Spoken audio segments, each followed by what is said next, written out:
सहारा समूह के 5 लाख निवेशक रिफंड के लिए दिल्ली में केंद्र सरकार के खिलाफ प्रदर्शन करेंगे। केंद्र सरकार पर दबाव बनाने के लिए सहारा समूह द्वारा संचालित 4 सहकारी समितियों में निवेश करने वाले लगभग 5 लाख लोगों के दिल्ली में विरोध प्रदर्शन करने की योजना है। बीते 14 नवंबर को समूह के संस्थापक सुब्रत रॉय के निधन के साथ देश भर के 27 राज्यों में फैले निवेशकों में असुरक्षा की भावना बढ़ गई है। सहारा समूह द्वारा संचालित 4 सहकारी समितियों में निवेश करने वाले लगभग 5 लाख लोग दिल्ली में विरोध प्रदर्शन करने की योजना बना रहे हैं ताकि केंद्र सरकार पर वर्षों से निवेश किए गए पैसे की वापसी की मांग करने के लिए दबाव डाला जा सके। रिफंड की सुविधा के लिए केंद्र सरकार द्वारा जुलाई में लॉन्च किया गया पोर्टल अभी भी शुरू होना बाकी है। अधिकारियों के खिलाफ आरोप है कि लोगों के दावों को तुच्छ आधारों पर खारिज कर दिया जा रहा है। लाखों निवेशकों में घबराहट है जिन्हें डर है कि उनका पैसा लावारिस धन के नाम पर भारत के समेकित कोष में स्थानांतरित कर दिया जाएगा। द हिंदू की रिपोर्ट्स के मुताबिक जुलाई में केंद्रीय सहकारिता मंत्री अमित शाह द्वारा निवेशकों का पैसा वापस करने के लिए लॉन्च किया गया एक पोर्टल जिनमें से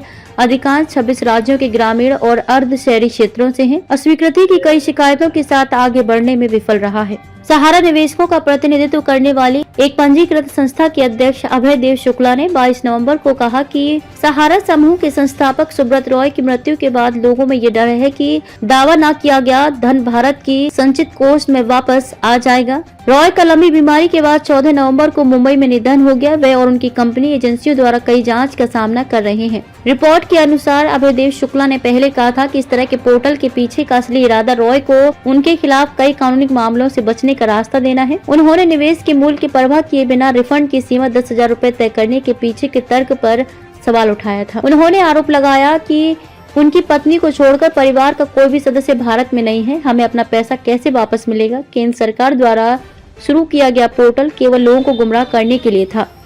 99.99% निवेशकों को उनका पैसा वापस नहीं मिला है। दावों को तुच्छ आधार पर खारिज किया जा रहा है। शुक्ला के मुताबिक उत्तर प्रदेश में 85 लाख, बिहार में 55 लाख, झारखंड में 4 लाख, राजस्थान में 18 लाख, ओडिशा में 20 लाख, पश्चिम बंगाल में 14 लाख, गुजरात और असम में 8-8 लाख, छत्तीसगढ़ में 6 लाख, हरियाणा और दिल्ली में 5-5 लाख, आंध्र प्रदेश में 4 लाख और तेलंगाना और महाराष्ट्र में 3-3 लाख निवेशक हैं। उन्होंने कहा कि अकेले मध्य प्रदेश में लगभग 1.5 करोड़ सहारा निवेशक हैं। केंद्रीय गृह मंत्री अमित शाह ने जुलाई में पोर्टल के लॉन्च के दौरान वादा किया था कि पहले चरण में 1 करोड़ 70 लाख निवेशकों को फायदा होगा और 10,000 रूपए तक के दावों का निपटान पहले किया जाएगा। उन्होंने कहा था कि पैसा 45 दिनों के भीतर निवेशकों आधार से जुड़े बैंक खातों में वापस कर दिया जाएगा।